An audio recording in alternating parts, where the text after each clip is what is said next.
טוב, בוקר טוב, בשם השם, נעשה ונצליח להגדיל תורה לדירה בתכלית של יראת שמיים, que le mérite toujours divulguer, diffuser la Torah, les Shem Shamaim uniquement pour l'honneur d'Hachem. Et aujourd'hui, donc, on est le Yud Gimel Tammuz, mardi, Bezrat Hashem, le 19 du mois de juillet, en espérant que nous ne perpétuons pas les fautes de nos aïeux, pour lesquels le temple a été détruit, comme on l'a lu ce matin dans le Kitzur Shulchan Aruch du Likut Yosef. Pourquoi est-ce que l'on jeûne encore jusqu'à aujourd'hui? Parce que l'on perpétue malheureusement ce qui fut à l'époque jadis mis en pratique au niveau de la pensée, de la parole, de l'action et de la sinatrinam. On étudiera aujourd'hui avec l'aide d'Hachem, si on y arrive jusqu'à la fin de Achav, Meler Israël et de Izebel. On avait étudié beaucoup de détails sur ce personnage un peu ambigu.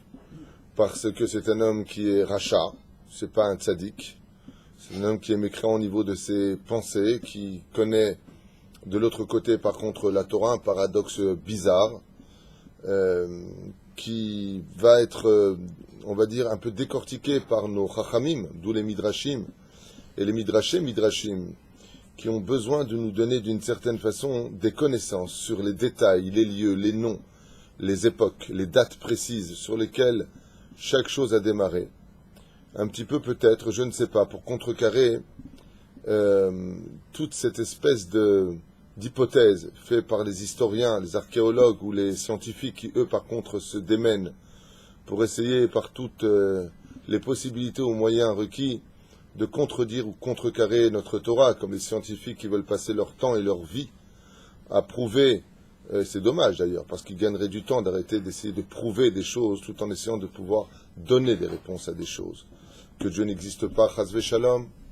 Il y en a d'autres, même qui viennent peut-être de temps en temps de notre peuple, il faudrait vérifier leurs origines. On dit qu'ils viennent d'origine de rabbins comme Roger Chabat ou Mesod, qui ont écrit un livre hypothétique sur ce que l'on appelle l'origine égyptienne des Hébreux. Une grosse blague où là-bas, le pharaon Haï, avec Nefertiti, Nefertari, c'était Sarah et Abraham. Il n'y a pas eu d'histoire du peuple juif qui est sorti d'Égypte, avec le dieu Admon et toutes sortes de trucs de mythologie antique qu'on essaiera pendant un livre entier. En tout cas, c'est ce qu'ils vont essayer de faire pour essayer de démontrer qu'en réalité, il n'y a jamais eu de peuple hébreu. On parle d'un homme qui se vante d'être de la descendance de Rabbanim et qui aurait mieux fait de rester, à mon humble avis, dans son coin, ou alors de venir voir des rabbinim pour avoir des réponses au lieu d'écrire de telles bêtises, parce que malheureusement il y aura toujours parmi notre peuple des gens friands de ce genre de choses, disant tu vois l'histoire du peuple juif, eh bien c'est une invention sortie de je ne sais pas où ou pas quoi. Eh bien vous vous trompez, chers messieurs, parce que la Torah est remplie de détails, de points précis, de noms de rois, d'époques. Et c'est vrai que, par exemple, si je devais revenir à cette espèce de torchon qui a été écrit, qui s'appelle Les Secrets de l'Exode, un livre complètement, mais complètement débile, basé sur des hypothèses. D'ailleurs, c'est la seule chose intelligente dans ce livre, c'est le mot hypothèse. Il a lieu d'hypothèse, c'est, tiens, on va essayer de penser que c'est comme ci et comme ça. Désolé, mais Toutankhamon, ainsi que les pharaons prescrits dans son torchon, ne sont pas enterrés à Hebron. Nous, on sait où étaient enterrés Abraham, Yitzhak et Yaakov. On sait où sont enterrés Sarah, Rivka et Léa, ainsi que Adam et Ève, ils sont à Marat Marpella. On sait très bien que Yosef est à tel endroit, on sait très bien que c'est la province de Goshen. Et si, messieurs, vous n'avez pas trouvé l'histoire de notre peuple dans l'esclavage de 210 ans en Égypte, c'est tout simplement parce que, comme les Chachamim l'ont dit bien avant votre naissance, eh bien, l'Égypte avait décidé d'effacer toute trace de cet énorme échec pour eux, comme ils ont encore l'habitude de le faire à notre époque, pendant la guerre des 6 jours ou toutes les autres guerres, d'effacer toutes sortes de preuves, de traces, qui pourraient malheureusement pour eux démontrer leur défaite, et que le Dieu d'Israël est un Dieu éternel et que nous avons un Dieu qui nous protège. Tout comme aujourd'hui, il y a 4 livres qui sont en train de sortir par 4 historiens sur les preuves que la Shoah n'a jamais existé. Alors bien entendu, il y aura encore toujours des gens friands, oui, absolument. De 4 pays différents, des historiens veulent prouver qu'il n'y a jamais eu de Hitler à proprement dit parti, il n'y a jamais eu de four crématoire, selon eux, il n'y aurait jamais eu... Et les gens achètent ce genre de choses, comme cette espèce d'horreur que sont les secrets de l'Exode. Ça veut dire que si tu pars du principe que tout ce qui est remarqué ici serait vrai, d'abord et avant tout, il n'y a aucune preuve à ce qui a marqué, ce sont des hypothèses aussi, c'est des mots, des formules de mots dans ce livre qui sont utilisées en disant voilà d'où vient le nom Adonai, plus loin, mais des choses, mais d'où tu sors ça? Moi je peux te dire exactement la même chose sur Tintin et Milou sont sortis d'eux. Aval, juste pour que l'on s'éveille un petit peu à comprendre combien il est important d'étudier les Midrashim, tout comme on vient à un jugement, quand on vient être jugé pour un crime ou pour une chose positive, peu importe, on a besoin de témoignages, on a besoin de lieux, on pose des questions précises comme le prescrit la Gemara dans Masechet Makot, à savoir comment nous étions habillés, dans quel lieu ça s'est passé, à quelle heure de la journée ça s'est passé, et si en contrepartie de ce genre de chose si terrible, parce que une personne m'a écrit récemment en me disant c'est terrible, voici que le père des enfants, après avoir lu ce livre, qui est un tissu d'hypothèses, tout comme, je ne sais pas si vous êtes au courant, mais on enseigne encore dans les universités, ça me fait rire, que l'homme descend du singe. Bon, ils ont peut-être pas tous tort, il y a peut-être des mecs hyper poilus qui descendent du singe, j'en sais rien. Mais c'est quand même curieux de voir qu'on est en train encore d'enseigner aujourd'hui que l'homme était un animal avant. C'est bien. Mais je rappelle que c'est qu'une hypothèse, l'homme de Cro-Magnon, l'homme de Trop-Mignon. On en a déjà parlé dans le cours Torah et Sciences, qu'en réalité il n'y a pas de contradiction, juste qu'il se trompe de direction. L'homme est devenu singe à une période de l'histoire de l'humanité, comme c'est marqué dans Masechet Sanhedrin à la page 109 Hamoud Aleph, au milieu de la page, première grande ligne. Donc oui, effectivement, Dieu a transformé les hommes en singes. Donc, tu peux trouver éventuellement, dit le Talmud, il y a 1700 ans, non pas 300 ans en arrière par Darwin, des ossements d'êtres humains néandertal qui ressemblera à des singes, oui, c'est possible, mais ce n'est pas du tout l'hypothèse qu'eux veulent apporter. Puis après, on est venu de l'éponge marine. L'homme était une éponge. C'est pour ça qu'on s'appelait d'ailleurs, c'était pas le premier nom de l'homme selon les scientifiques, c'était pas Adam, c'était Bob l'éponge. Non mais attends, on va aller jusqu'où dans les délires. Donc moi j'aimerais bien que tous ces grands personnages, Roger Chabat ou je ne sais pas qui apportent des hypothèses, devraient plutôt d'abord venir poser des questions à ceux qui étudient la Torah et son rabbin à la limite avant d'écrire de grandes idioties comme ces hypothèses inscrites dans son livre et qui malheureusement pour lui, parce que si l'origine du peuple juif, vous l'avez bien compris, est fausse, selon ce torchon qui a été écrit, donc c'est que Shabbat est faux, Yom Tov est faux, la Kashrut est fausse, et donc la terre d'Eretz Israël est fausse. Vous comprenez bien ici qu'il s'agit encore d'une idéologie sectaire qui se prévaut d'être historique, voire scientifique et peut-être archéologique, mais qui peut mener malheureusement des juifs à s'éloigner de la Torah. Et je rappelle que tous ces péchés-là, dus à ce genre d'écriture, d'où la halakha qui nous dit qu'on n'a pas le droit d'étudier des livres qu'on appelle Sifrei Emmanuel, qui est une généralité des livres de profanes. Pourquoi? Parce qu'ils éloignent l'homme de la Emouna. Et puis pour finir, je rappelle que si Dieu n'a pas été si clair dans ses explications et ses preuves sur sa création du monde et qu'il a laissé les choses pour être contredites, c'est tout simplement parce que tout ce monde a été créé pour la valeur de ce que l'on appelle la Emouna. Et que si 2 et 2 font 4, à quoi te servirait ta Emouna? Donc que celui qui soit Ma'amin dans la parole des sages suive nos enseignements, et celui qui veut donner crédit aux paroles des hypothèses et des autres profanes les suivent. Ça fait partie du jeu aussi de ce plus beau cadeau que Dieu a donné à l'homme, le libre arbitre. Que chacun suive son monde. Aval, ce qui est certain de l'autre côté, c'est que tous ces gens-là n'ont pas laissé d'entité, ni d'identité, les uns après les autres, et que seule la Torah a été capable d'être le produit qui nous a emmenés aujourd'hui à être un peuple sur sa terre qui est ressuscité de 2000 ans d'histoire. Ça, c'est pas grâce à Roger Chabat et encore moins à tous ces autres scientifiques que nous l'avons eu, mais justement à ces chefs-d'œuvre écrits par nos Chachamim qui ont bercé l'histoire de notre cœur, à savoir qu'il y a un Dieu qui a créé le monde, un Dieu qui nous accompagne et un Dieu qui aujourd'hui est pas loin de se dévoiler. Je mets en garde sur ce genre de livre pour celui qui l'a de le jeter immédiatement à la poubelle, Les secrets de l'Exode, Messod et Roger Chabat, un torchon mamache qui est basé sur aucune preuve, si ce n'est que du début à la fin, que des hypothèses. Mais en plus des trucs où je me suis dit à un moment, mais c'est pas possible, qu'est-ce qu'il fume? Mais vraiment, qu'est-ce qu'il fume? Avec Toutankhamon, Nefertari, Nefertiti, c'est Sarah maintenant. Sarah et Menou, qui est né en Mésopotamie. Ouais. Eh bien, excusez-nous de nous dire, mais si la Torah nous a donné des choses entre Dieu et vous, je préfère Dieu. Voilà.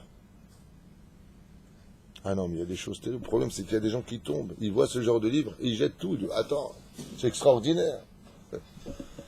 Ça... Hashem Ishmor Virachem.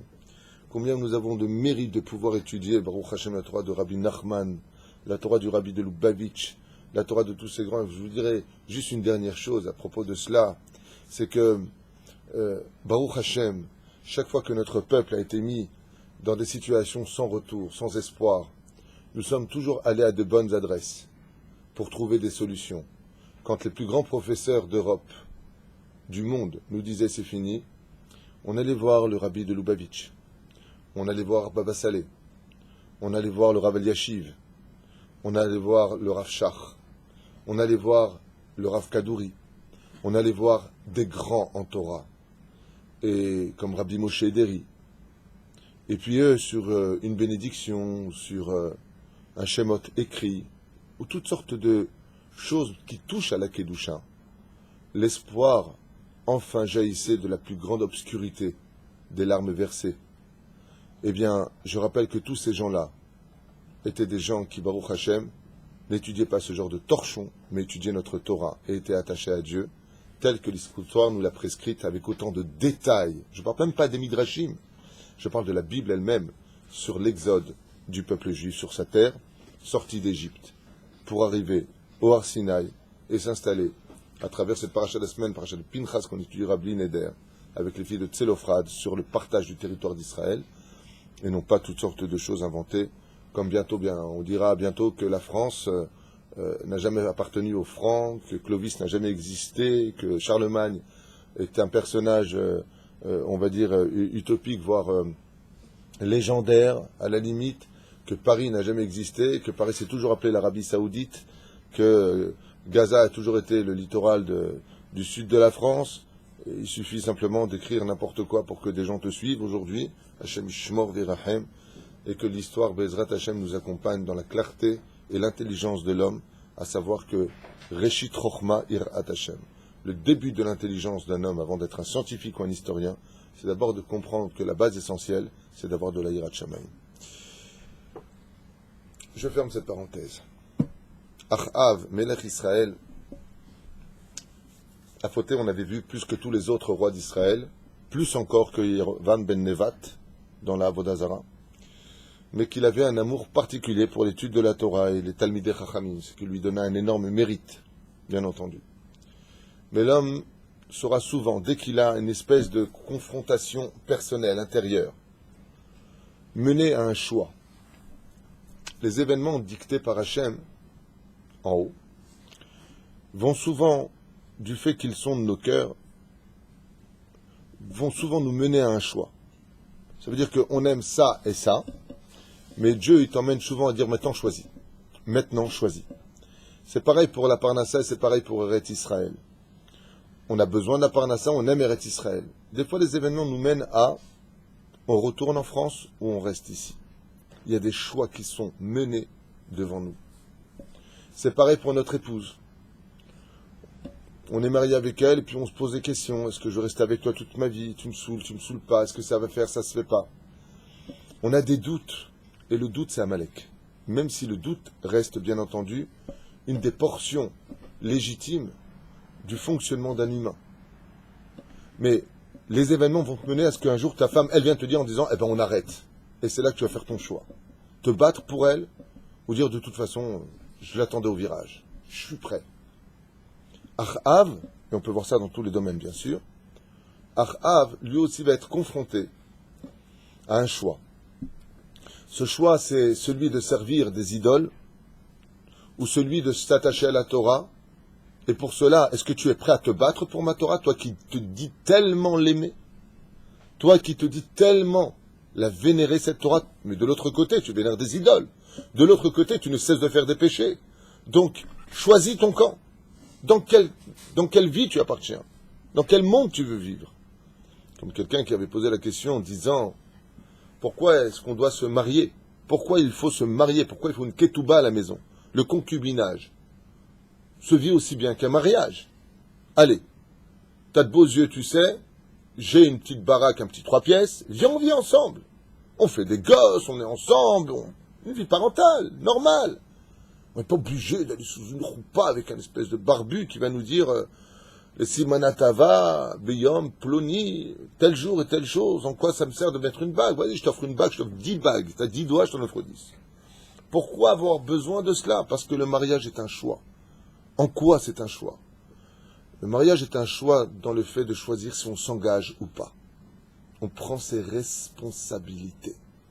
Car le fait de vivre en concubinage, d'une certaine façon, c'est d'accepter de vivre avec l'autre, mais de ne pas prendre ses responsabilités. Si ça ne va pas demain, demain, tu t'en vas. Tandis que le mariage m'oblige par une ketouba des halachot. J'ai des halachot qui m'obligent. Une femme cachère, c'est une femme qui écoute son mari. Je ne suis pas ta femme, je ne vais pas t'écouter. Un homme cachère dans le judaïsme, c'est un homme qui relève sa femme, qui fait briller sa femme, qui donne du bonheur à sa femme. Oh, je ne suis pas marié, elle va te faire cuire un œuf.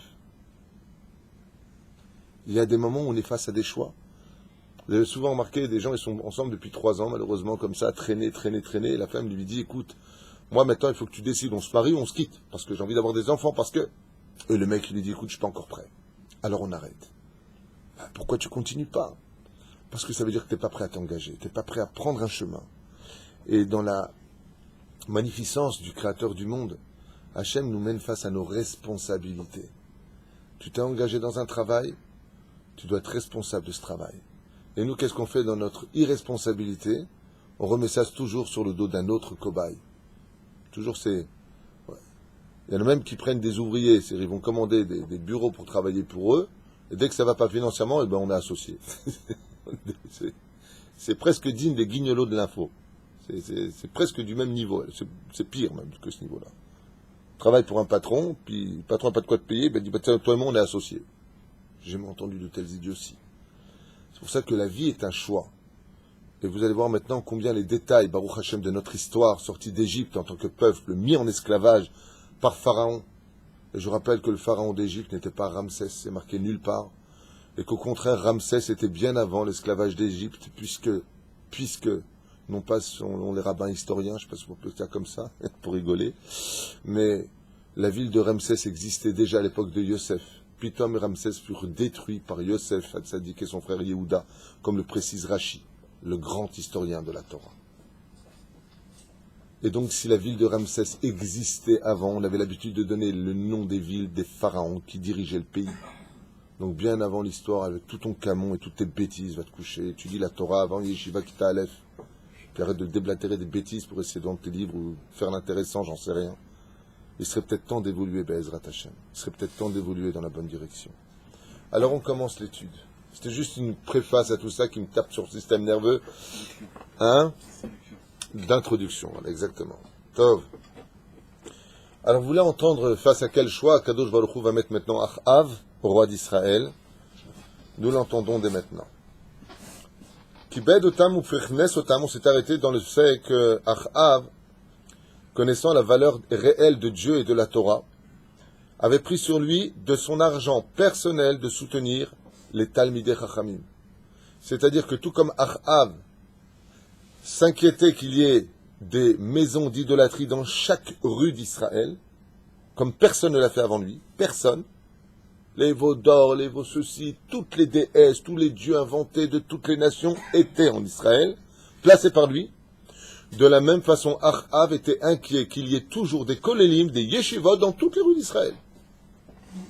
Il dit, ça va pas? Non, mais je sais très bien que c'est la Torah qui... Je sais très bien que c'est la Torah qui nous sauve. Arrêtons de délirer. Kedei she'asku b'Torah b'shalva, b'lidaga parnasa. Et combien il paye l'Avrechim? Pas 900 shekels par mois. Achav, nous dit le Midrash, posait la question en disant, combien tu gagnes en tant qu'ouvrier si tu vas travailler? Le mec, il disait 6000 shekels. Achav disait, 6000 shekels?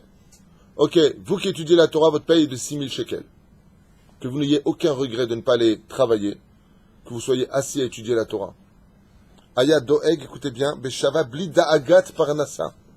Que vous n'ayez aucun souci de parnasa. Alors ils ont dit au roi, mais ils vont vider les caisses. Achav, roi d'Israël, il dit, mais ça va pas, non, je ne vais pas vous donner le mérite à vous. C'est de mon argent à moi que je veux payer. Personnel. Ma fortune. C'est eux qui paieront, je ne vous donne pas les mitzvot. Donc il a acquis du mérite ou pas? Seulement, il y a un problème. On avait vu ensemble que celui qui fait des mitzvot et qui reste resté attaché à la Avodah Zarah, ces mitzvot vont dans la Avodah Zarah. Ah, jusqu'au jour où il est confronté à un choix. Alavat Torah velomdea natan lo Akadosh Baruch Hu sachar. Et parce qu'il aimait la Torah et les mitzvot, Akadosh Baruch Hu lui a donné un salaire. Nitzachon aloyevo ben Adan belech Aram. Et par le mérite de cela, Akadosh Baruch Hu lui a donné un srout extraordinaire. C'est de battre un roi à cette époque dit invincible. Un roi dont l'agressivité, dont le système stratégique, la stratégie de guerre était son symbole. Un homme dont les soldats étaient innombrables. Vous allez voir. Hadad Melech Aram. Hadad Melech de Aram. Be'achad hayamim asaf et ben Hadad Melech Aram et Tsevao. Et Akadosh Baruch Hu va confronter Achav à un choix et il va mettre dans le cœur de Hadad de la kin'a, de la jalousie et de la haine contre nous les Juifs. Kara le shloshim u'shnaim melachim. Alors écoutez bien le chiffre, vous compreniez. Non seulement lui, il avait une armée composée de centaines de milliers d'hommes, mais il va réunir l'ONU contre Israël. Soit à cette époque, 32 rois de pays. 32 rois qui viendront, eux, avec leurs propres armées. Donc combien on a d'armées en tout ? 33 armées. 33 pays se réunissent contre Israël à cette époque. Ils sont arrivés tous ces soldats, on parle ici de millions de soldats, jusque dans la ville de Shomron. Sur le territoire ici, il dit la ville. Ils se sont préparés à lutter contre Israël avec un grand sourire, sans aucune crainte. Mais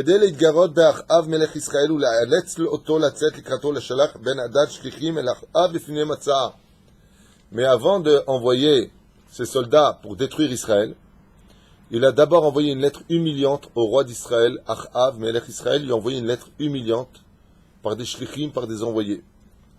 Et voilà ce qu'il lui a dit. Ko Amar ben Hadad. Ainsi a dit Hadad, roi des nombreuses armées, celui qui est craint, celui que personne ne peut faire tomber. Amrou ashlichim kaspecha. Tout ton argent, uzeavecha, tous tes trésors, lihu, sont à moi. Kol rechushecha, tous tes héritages, tes terres, tes châteaux, tes maisons sont à moi. Gam nashecha ubanecha, toutes les femmes d'Israël et les enfants d'Israël. Amur sharim li iyu, elles sont à partir de maintenant à moi. Zerutzpa dit donc celui qui n'a pas encore fait le pan en Israël. Rutzpa, Hutzpa avec un het, bevakasha. Iyu lirak zot, elles seront mes servantes. Rotzeani gam et sefer Torah, et je veux aussi une chose que tu as chez toi, un trésor, que mes espions m'ont dit que tu possédais. Quelque chose dont la valeur est inestimable, lui a dit Hadad, ce roi impie à Achav. Je sais que tu l'as dans ton cœur, et je veux te prendre ton cœur. Donc ce Sefer Torah que tu étudies toutes les nuits, tu me le mettras avec le butin. Avec tes enfants, tes femmes, tes terres, ton royaume. En d'autres termes, tu te mets à quatre pattes, et tu me lèches les bottes. Sinon, rien qu'avec les hurlements de mes soldats, je pourrais faire branler toutes tes maisons. Parce que je sais que c'est ça qui te tient dans ton cœur et qui te donne cette force, et non pas tes statues d'Avodah Zarah. Regardez ce qu'il lui dit le goy, roi d'Israël. Je sais très bien que c'est pas ton armée, tes trucs, tes machins. Je sais très bien que c'est votre Dieu, je sais très bien que c'est la Torah. Le roi des nations, il dit ça à Israël. Mahar, hein? Parce que malgré tout, ils resteront toujours selon un calcul comme à la guerre des 6 jours, où les 7 pays qui se sont réunis fournissent des armes par, bien entendu, les Russes. Je ne sais pas si vous vous rappelez à l'époque, les missiles qu'avaient fournis les Russes étaient des missiles qui laissaient aucun espoir à Israël. Et Baruch Hashem, Akadosh Baruch Hu a utilisé certains personnages, un peu comme des marionnettes, pour mener notre guerre à bien, et pour toujours nous laisser le choix de dire où nous sommes les meilleurs, où Dieu nous a sauvés. Ça fait partie du jeu de la vie. Dieu veut rester caché dans l'histoire pour qu'on le dévoile. Parce que s'il se dévoile, il n'y a plus besoin de rabbin ni de libre arbitre. Il n'y a plus besoin d'explication. Donc Hachem fait toujours en sorte de laisser une porte ouverte à l'hérésie, au doute, à la remise en question. Hachem a toujours laissé une porte ouverte depuis sa création aux historiens, aux archéologues et aux scientifiques. Toujours. Pourquoi ? Parce que la émouna ne s'acquiert que quand tu arrêtes de penser. Ça s'appelle Ashlachat Amochin. D'abord, Naaseh, et ensuite Nishma. Si Dieu m'a donné une pensée, c'est pas pour rester bête, oui. Mais il y a un ordre pour cela. D'abord, tu t'inquières de l'étude qui est derrière, tu étudies tout ça, par le biais de la Emouna, tu acceptes ce qui a marqué. Une fois que tu as tout ça dans les mains, alors tu pourras te permettre de dire maintenant je peux penser. Mais si tu penses à vide, comment tu pourras te remplir ? C'est Péroucha d'abord. Achav, lui, avait cette situation d'être un homme tellement grand en réalité en Torah, que son Yetzer Hara avait grandi du même niveau que sa Torah, et que Achav avait pris un petit peu son Yetzer Hara, car je vous l'ai souvent expliqué, que si vous observez toutes les scènes du Yetzer Hara, toutes les scènes que peut mettre le Yetzer Hara en ce monde, ce sont des scènes d'enfants. Je vous l'ai souvent expliqué, toutes les avérotes que nous fait faire le Yetzer Hara, ce sont des actions d'enfants. Ce que fait un enfant. Les adultes en général n'ont pas le temps de jouer, on va travailler, on a du travail, Qu'est-ce qu'on dit à nos enfants ? Allez jouer au ballon. L'Olympe.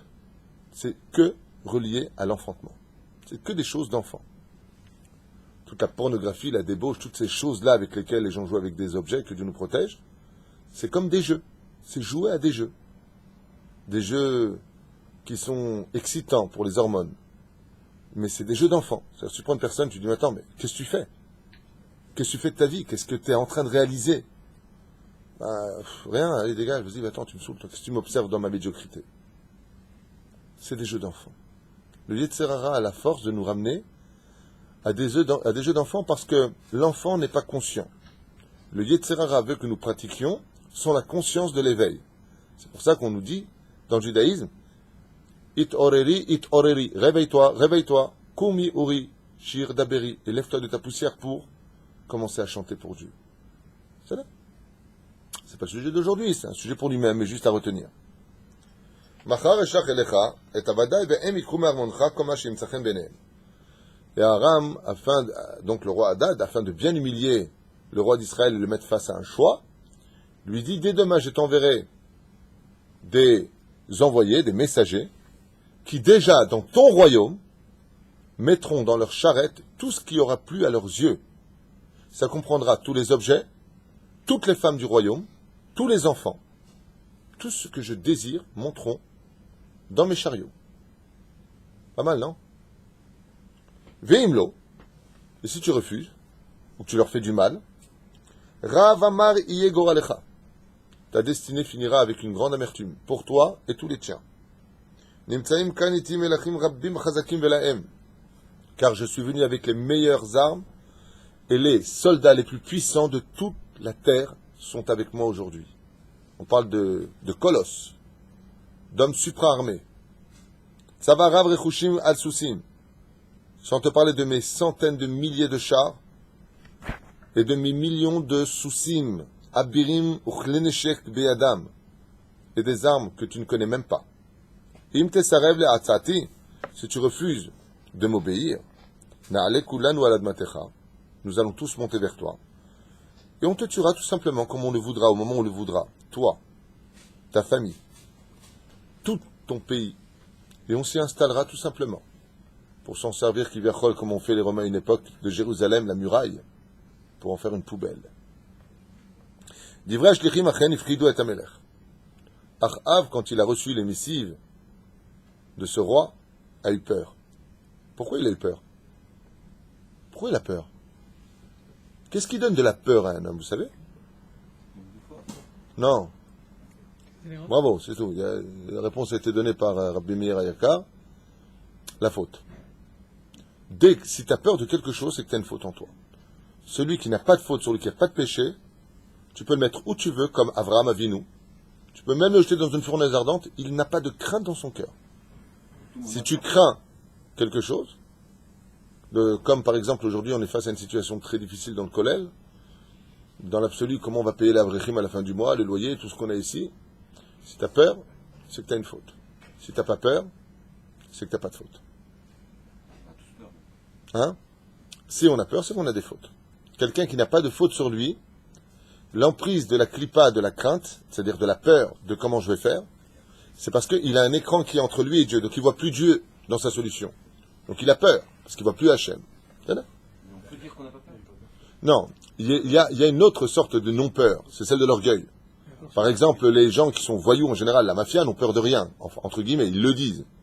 Ouais, pourtant dès que tu leur mets un petit microbe et qu'ils ont la maladie, ils sont allés à l'hôpital, on dit t'en as pour 3 mois, là d'un coup ils se mettent à pleurer. Alors je crois qu'ils n'avaient pas peur. Non. Mais vous savez d'avoir que l'orgueil peut créer une carapace tellement épaisse qu'elle peut t'aveugler même de ce qui se passe après la mort. Et si les gens savaient ce qu'il y avait après la mort, je peux te dire que tout le monde pleurait comme des petites filles de 3 ans. Yaakov avait plus peur. Pourquoi? Je parle de ceux qui sont Réchaïm, ceux qui sont Tzadikim. Ouh, quelle belle lumière. Qu'est-ce que tu veux? Yaakov avait plus peur de ses fautes ou des mitzvot qu'il n'avait pas pu faire par rapport à Esav. Donc il n'a pas pu faire ses mitzvot. C'est qu'il a fait des fautes. C'est vrai qu'il n'a pas fait de fautes. Celui qui a pas fait une mitzvah qu'il aurait dû faire, bitel mitzvah tassé. Les avera. C'est là. Quelque part, c'est un péché. Mais c'était pas ça qu'a eu peur Yaakov. Excuse-moi. C'est pas de ça qu'a eu peur Yaakov. Yaakov, il a eu peur de 2 mitzvot qui étaient dans les mains de Esav. Il avait le sroud de respecter son père, et il avait le mérite d'Eretz Israël qui équivaut à toutes les mitzvot de la Torah. C'est pas de lui qu'il a eu peur. Lui, il le dit, Imlavan Garti, Tariag, moi j'ai pas peur. Mais toi, tu as un mérite. Est-ce que ton mérite, il est aussi grand que le mien? Comment? Tu as fait Shabbat, tu as fait les mitzvot, comment tu peux avoir peur de lui? Mais lui, il vit en Israël. Un Chiloni qui vit en Eretz Israël, nous dit le Chachami, le Midrash. Il te dit quoi? Esav, c'est un Chiloni. Kol Adar Be'eretz Israël, Shakul Keneget, Kol Mitzvot Sheba Torah. Tout celui qui vit en Israël, il est équivalent à Sefer Torah entier. Il dit, moi, j'ai toute la Torah. Et toi, tu as le Eretz Israël, donc là-dessus, déjà, on est éco. Alors maintenant, peut-être que, quoi? Le respect des parents. Équivaut à toutes les mitzvot de la Torah aussi, d'une certaine façon. Et Ma'an Yarechun Yamecha. Pourquoi il est inquiet? Parce que le mérite du salaire de respecter son père et sa mère est tellement grand que Dieu te rajoute des jours de vie dans ta vie. Donc s'il se bat contre lui qui vient le tuer, il se dit mais je pourrais pas te tuer parce que quoi, Dieu t'a promis de rajouter des jours dans ta vie. Donc c'est moi qui vais mourir. Il y a toutes sortes de... Encore ce que je dis c'est vraiment du Kita Aleph, hein, ça va beaucoup plus loin que ça. On va juste à retenir de cette personne-là. Juste qui c'est qui a fait ce café, que je sache? C'est moi. Avec sucrasite? Oui. Alors, juste pour revenir sur le sujet, le problème c'est quoi? C'est de dire, si t'as peur c'est que t'as une faute. Donc tout le monde a peur alors. Qui peut se dire... Donc tout le monde a des fautes. Sans faute. Bah, tout le monde a des fautes. Mais c'est évident que tu fautes. Ce monde, je voudrais quand même le dire une fois pour toutes. Ce monde dans lequel nous sommes n'a pas été créé pour qu'on ne se trompe pas. Et ce que je veux dire, c'est encore pire. Mais il faut le comprendre. Avant la création du monde a été créée la Teshuvah. Ça veut dire qu'il était convenu dans les plans divins que si un homme y tombe, ben il tombe. Mais, alors quel est le vrai plan divin? Ben, le plan divin, c'est de revenir. Je ne sais pas si vous comprenez ce que je dis, c'est peut-être un peu indélicat. Mais, par exemple, de dire je me suis trompé. C'est humain de se tromper. Et je vais dire plus que ça encore. C'est pas grave de se tromper. C'est pas grave d'être tombé de sa teshuva. C'est humain. On peut pas tout le temps tenir. À un moment de colère, à un moment de désespoir, le mec qui donne tout, il a rien. À un moment, il craque. C'est pas grave de craquer. Tant que tu sais que tu as craqué. C'est pas grave d'être en bas. Tant que tu sais que tu dois remonter. C'est ça qu'il faut comprendre. Il y a quelqu'un qui m'a dit, j'ai insulté Dieu un jour. Je lui ai dit, moi, Baruch Hashem, c'est une preuve que tu crois en lui, parce qu'on ne crie pas après quelqu'un si on ne croit pas en lui. Tu as déjà un bon niveau. Il m'a regardé comme ça, il m'a dit, c'est bizarre, je ne pensais pas entendre une telle chose. Je pensais que tu allais me dire, il faut jeûner, il faut machin. Je lui ai dit, je suis pas arrivé à ce stade-là, si tu es au régime jeune, si tu veux. Mais c'est important de savoir, il m'a dit, mais quoi, j'avais le droit de me mettre comme ça, j'ai tellement ras-le-bol, machin. Ça veut dire qu'il faut le faire, chasvé shalom, on peut pas, chasvé shalom, avoir de penser après Dieu, on n'a pas le droit de juger Hachem dans tout ce que l'on fait, ce que l'on vit, tout est pour le bien. C'est l'air. Ah, parce que j'ai le droit de dire j'en ai marre, oui. J'ai fait un cours qui s'appelle comme ça, j'en ai marre, oui. Même Dieu dit dans la Torah, j'en ai marre. C'est pas au courant? On a le droit de dire j'en ai marre. Mais une fois que tu l'as dit, ben t'arrêtes de le dire et tu remontes. T'as le droit de tomber. T'as le droit de tomber. Mais t'as pas le droit de rester en bas. Le vrai péché, le vrai noir de notre vie, c'est de rester en bas. T'es tombé? Ok. T'as fait une bêtise? Ok. Alors maintenant t'arrêtes. Eh ben tu remontes. Et alors? Et si tu arriver jusqu'à l'amour d'Hachem, ton péché devient, ton meilleur allié devient blanc. Dieu te le remode pour toi. Zdonot mitaprot esruyot. Resh Lakish, Gemara. C'est un koach shel tshuva. Quoi que tu aies fait sur terre, Barazérat Hachem, cher juif, quoi que tu as fait de ta vie, même tué, même pris une femme mariée, même avoir fait ce que tu as fait, sache qu'il y a toujours une porte qui t'attend. Tu peux rentrer et revenir. Quoi que tu aies fait de ta vie, il y a toujours une façon d'arranger. Et même si tu as fait des Chilul Hashem toute ta vie, commence maintenant à faire des Kiddush Hashem. Et demande à Hashem de te laisser le temps de vivre pour tout réparer. Parce que tu peux encore tout réparer. Comme le dit la Chassidoute, si tu as été capable de casser un objet, c'est qu'il peut se remonter.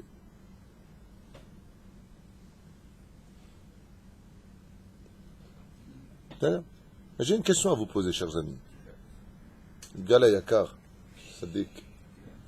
Qu'est-ce que tu aurais fait? On a bien raté balèze, t'es haut de taille, sympathique.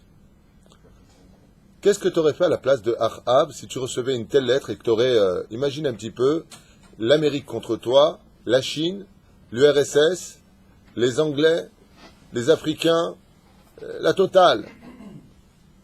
Qu'est-ce que tu aurais fait? Dans ta faiblesse, c'est une faiblesse de prier Dieu? Non. Au contraire, moi j'appelle ça du courage. Hein? Par rapport à tous ces rois, j'aurais prié Hachem qui s'occupe. Non, mais d'accord, mais concrètement, voilà, t'es le roi maintenant d'Israël.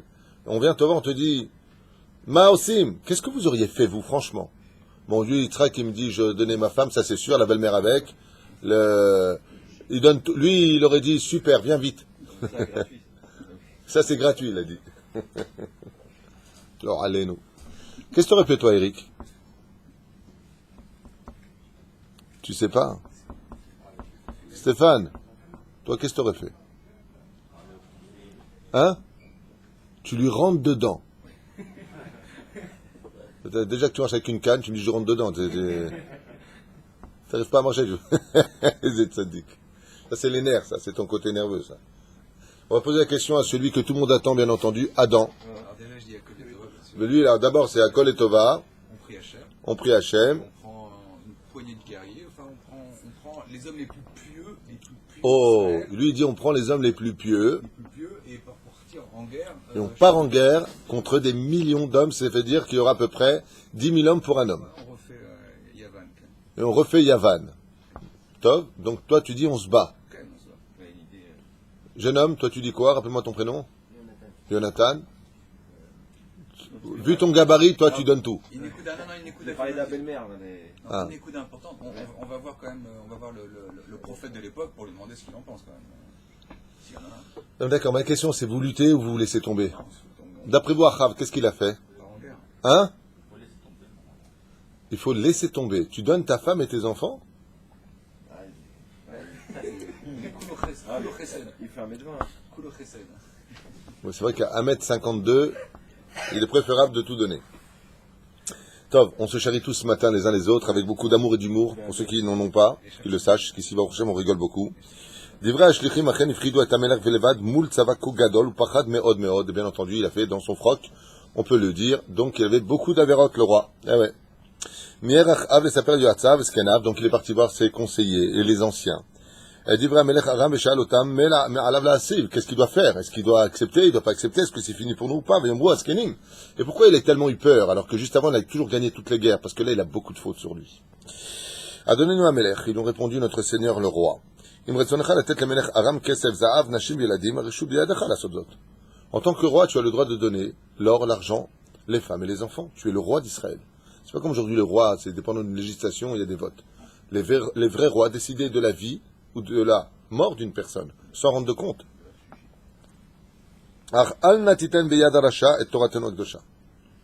Et les anciens, ainsi que les Yoatzim, les conseillers de Achav, quand ils ont vu une telle masse de soldats, Kaot Rabbi, il n'y en a pas un qui lui a dit va prier le Dieu un tel. Il lui a dit donne ce qu'ils veulent, sauf la Torah. Parce qu'il dit si tu donnes la Torah, c'est la dernière chose qui nous protège. Regardez ce que je vous ai dit tout à l'heure, Hachem nous met face à un choix. Quand il dévoile la douleur nous dévoile réellement ce que nous sommes. C'est dans l'épreuve que l'homme se découvre. C'est dans l'épreuve que l'homme se découvre. Sachez que la majeure partie des gens ne se connaissent pas et se dévoilent réellement eux-mêmes le jour de l'épreuve. Je connais des gens qui ont cru, enfin quelques personnes, qui ont cru qu'ils étaient très calmes, qu'ils avaient de bonnes midotes. Et tout allait bien dans leur vie. Et puis, Akadosh Baruch Hu, il les a mis à l'épreuve. D'un coup, le boulot, proc. D'un coup, sa femme, proc. D'un coup, les enfants, proc. Et d'un coup, le mec s'est découvert impatient, hyper nerveux, déstabilisé. Et il m'a dit un jour comme ça, on était sur un banc, et il m'a dit, je savais pas que j'étais hyper nerveux comme ça. Je suis devenu, vous croyez? Je lui ai dit non. Tu l'as toujours été, seulement avant ça allait bien. C'est comme ceux qui disent tout le temps, tous les tovas, le jour où vous en prenez une grosse sur la tête, pas les tovas. C'est pas facile d'être ce que l'on pense être. Mais ça prend des années de vie. Ça prend des années de vie. Quand vous voyez des rabbanim aussi élogieux comme le Rav Uri Cherki, qui malheureusement a perdu son fils avec la voiture bélier, qui va projeter son fils, Zichrono Livracha, un garçon merveilleux, qui a trouvé la mort père d'enfant avec sa famille, trouve la mère, la famille Fogel, le Rav Ben Ishai, qui continue cette Dvar Torah. Notre cher et tendre ami, le Rav Michael Lasri, qui fait tellement rire à travers cette Dvar Torah le peuple juif, et qui perd son fils qui se noie malheureusement, pour faire un mikvé, je ne sais pas exactement ce qu'il est parti faire, tout mettre dans un tourbillon, il s'est noyé. De le voir continuer le lendemain du deuil, il avait un séminaire à faire à Tibériade, il est parti le faire. Eux, ils peuvent se permettre de dire Gamzol et Tova. Eux, ils peuvent se permettre de dire quand tu enterres un fils sur lequel tu as basé tout ton espoir, quand tu as un travail et que ce travail te laisse tomber, quand tu as la santé, que la santé te cloue au lit. Eux, ils peuvent se permettre de dire Behemet Akol et Tova. Mais tant que tout va bien et que tu dis Gamzol et Tova, ton Gamzol et Tova ne va pas plus qu'une plume sur une balance. C'est un bon début, mais la parole est créatrice. C'est bien. C'est ça. Faut quand même le dire parce que on avait vu dans Ben Yoyada que le fait de dire Gamzol et Tova, ça engendre le Tov. Ça c'est encore un autre domaine. De l'autre côté, il faut faire attention de ne pas provoquer l'épreuve. C'est pour ça qu'un homme, quand il dit Gamzol et Tova dans tout, il dit Yeratzom il fenecha boré olam shetamid ani gam yargish la'atzmi shakol et Tova. Sinon, pourquoi on prierait? Une des raisons pour laquelle nous prions le Créateur du monde, Shtabach vit'ale shemo la'ad, lui et sa Torah, Abraham, Yitzhak, Yaakov, Sarah, Rachel, tous les grands de la Torah. Ce fameux peuple sorti du pays d'Égypte, qui rentrèrent 70 et sortirent 3 millions, selon un calcul fait selon les sages. Eh bien, ce même peuple qui reçut la Torah hors Sinaï a prié à Hachem. Mais il faut surtout demander à Hachem, ne me mets pas à l'épreuve. On n'est pas tous du niveau de Rabbi Eliezer ben Rashbi en disant Chavivim alaya isurin. J'aime avec un amour intense les épreuves. On n'a pas tous le niveau de Rabbi Eliezer. Il faut se connaître. Alors écoutons, qu'est-ce que va faire le roi Achav? Ça vous intéresse? Allez, on y va. Yekara lanu meot Torat Hashem. Gam im avdim lanu elilim ve'enenu oluchim bederech haTorah v'mitzvot. Et regardez ce qu'ils répondent maintenant les conseillers de Achav. Mais roi d'Israël, tu sais très bien que même si on ne fait plus Shabbat, on mange plus kasher, on ne fait plus les mitzvot de la Torah, on sait très bien que la Torah est émette. Et on sait tous très bien que ce sont ceux qui étudient la Torah qui tiennent le pays, nous dit le Midrash. Regardez de quoi on parle. Yekara lanu me'od Torat Hashem, gam im ovdim anu le'elilim ve'enenu oluchim bederech haTorah v'mitzvot. Même si on ne garde pas les Torah v'mitzvot, on sait très bien que c'est la Torah qui nous sauve. Gam da'at hamelech hayta kedat yo'atzav u'me'od slev ana lamelech Aram. Et donc il répondra avec un cœur poussé par le courage, qui est mort de peur lui-même. Et devarecha rishonim kibalti. Tu pourras venir et prendre tout ce que tu désires de mon royaume. Tout. l'argent, l'or, les maisons, nos femmes, nos enfants. Tu peux tout prendre. Seulement la Torah, tu ne la prendras pas. Je ne peux pas te la donner. Qu'est-ce qu'il y a dedans? C'est moderne parce que s'il donne les femmes, et s'il donne les femmes, bon, les enfants, ok, il peut toujours en refaire, mais s'il donne les femmes, avec qui il va refaire des enfants? Les enfants, c'est bon, il peut toujours en refaire, donc c'est la marchandise pour toi. Mais les femmes, Non, moi j'ai. Non, je vois pas je vois pas quel, je comprends pas même quel. Il y a quand même quelque chose. alors le mec il te dit, regarde, tu veux pas me donner ta femme, je vais venir, je vais te tuer, je vais te prendre ta femme, il lui dit. Alors Mais donc, la conséquence, c'est là, 2 secondes. La conséquence, c'est qu'il veut prendre les femmes juives. Il te dit, de toute façon, ou tu me la donnes ou je te la prends. Dans les deux cas, elle sera à moi. Seulement la seule différence, c'est que toi tu meurs, Chazal faut pas le voir. Mais les maris vont mourir, tandis que là, je vous laisse vivre, je vous assujettis, je vous humilie, vous serez sous mes pieds. Voilà. Non, là, il gagne pas du temps. Tu rentres dans des stratégies qui ne sont pas marquées. Moi je pense plutôt que c'est juste pour lui dire t'auras rien du tout, ni les femmes, ni les enfants, en lui disant t'auras pas la Torah. Parce que la Torah s'annule devant la vie. C'est une hypothèse. La Torah On va te mettre devant avec la vie. Roger Chabat là-bas. Non, mais la Torah s'annule devant la vie. Bon, ok, on continue. Non. מסכים אני לתת, בוא נראה.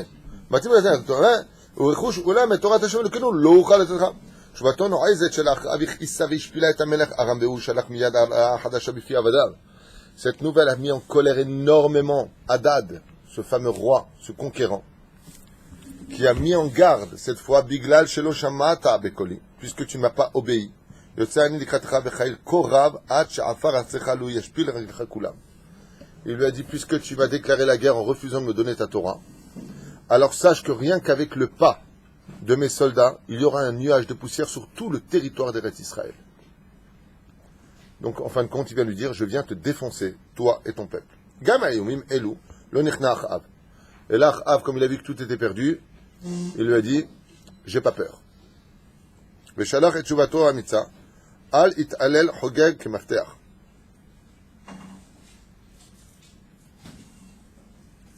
כמפתח, פרדון. עדיין לא ניצחת ואינך יכול להתפאר כאילו חזרת בקרב עתור ניצחון. Il lui dit à ta place je me calmerai parce que tu parles comme quelqu'un qui a gagné déjà la guerre alors que tu n'as même pas commencé à déraciner tes tentes. Qu'est-ce que tu es en train de vendre la peau de l'ours avant de l'avoir tué? Viens te mesurer à nous. Waouh, Achab, il a décidé de combattre. Ah, Adam il est content, il dit, ah, il est bien, t'aimes bien Achav, hein, maintenant, il y a tes goujiks. ודבריו של אחאב הגיעו לאוזני בן הדד שחגג את מיועציו את הניצחון שחשב לזכות בו ועוד לפני שהפסיק להכריז על התחלת הקרב התנפלו עליו בני ישראל ונצטרחו. C'est incroyable, c'est incroyable ce qui est marqué ici, c'est incroyable. Quand Hadad a compris, alors vous me direz de vous-même, si vous avez un peu étudié l'histoire du peuple juif, quand est-ce qu'on eu exactement les mêmes événements, de la même façon, le peuple juif a eu le mérite de gagner la guerre grâce à Dieu. Non. D'abord écoutez, je traduis, et ensuite vous... Attends. Attends. Alors que le roi Hadad a organisé un énorme repas, un festin de gloire et de victoire sur l'anéantissement du peuple juif, Chazve Shalom, Achab est venu avec toute son armée, et pendant qu'ils buvaient et mangeaient, les ont bombardés. Quand est-ce qu'on a vu ça dans l'histoire? Ah, je m'attendais à ce que tout le monde réponde, hein. Je suis un peu choqué quand même. Hein? Mais, ah bon? Non, sérieux, vous connaissez pas l'histoire? Ben oui, dis-le. Mais non. Qui pour on était à la synagogue, on a été attaqué. Quand est-ce que des gens étaient en train de festoyer, de crier victoire et de Bahal Yod? Ils étaient en train de manger, on est venus, on les a bombardés. On les a cloués au sol. Mais exactement, 1967. L'Égypte était en train de crier victoire, nous sommes déjà installés à Tel Aviv. Et pendant qu'ils mangeaient et festoyaient, nous sont venus bombarder tous leurs avions de chasse livrés par les Français et la Russie. La même histoire. Pendant qu'ils mangeaient, les avions de chasse israéliens sont venus. Pop, pop, pop, pop. Ils ont bombardé sur place tous les avions dans les aéroports égyptiens. Ils étaient comme des fous. décoller, il dit, il n'y a plus d'avion. Plus rien. Qui c'est qui a fait ça? C'est les Juifs, ils n'ont pas osé. Ada était tellement rachat, il a dit, qui oserait s'approcher de telle sentinelle? Qu'est-ce qu'il lui a dit? Il lui a dit, tu sais, tu ne devrais pas vendre la peau glousse avant de l'avoir. Tu ne devrais pas faire... Il a lancé en plus de ça, Arhav, une allusion. Il dit, tu ne devrais pas dire, oh, j'ai déjà gagné. Parce que pendant que tu vas lever tes mains en disant, je suis le plus fort, tu vas t'en prendre une puisque tu n'as plus de garde. Et il lui en a mis une grosse. Et pendant qu'ils étaient en train de frapper les vins les uns contre les autres, en train de boire comme des porcs, est tombée sur eux l'armée d'Israël. Ils s'y attendaient pas du tout. Ah, ils étaient choqués.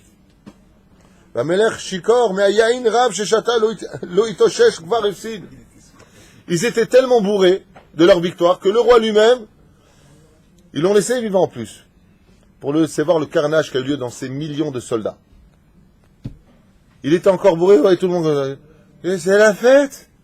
Vous battez pas entre vous. Il était en train de se faire déchirer par les Juifs.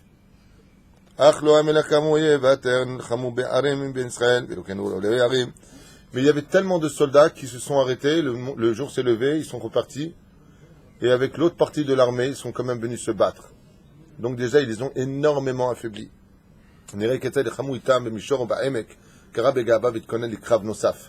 Et là, ils se sont engagés vers une grande guerre avec les survivants de l'armée de Hadad, que l'on verra, Bezrat Hashem, la prochaine fois. Kol Tov.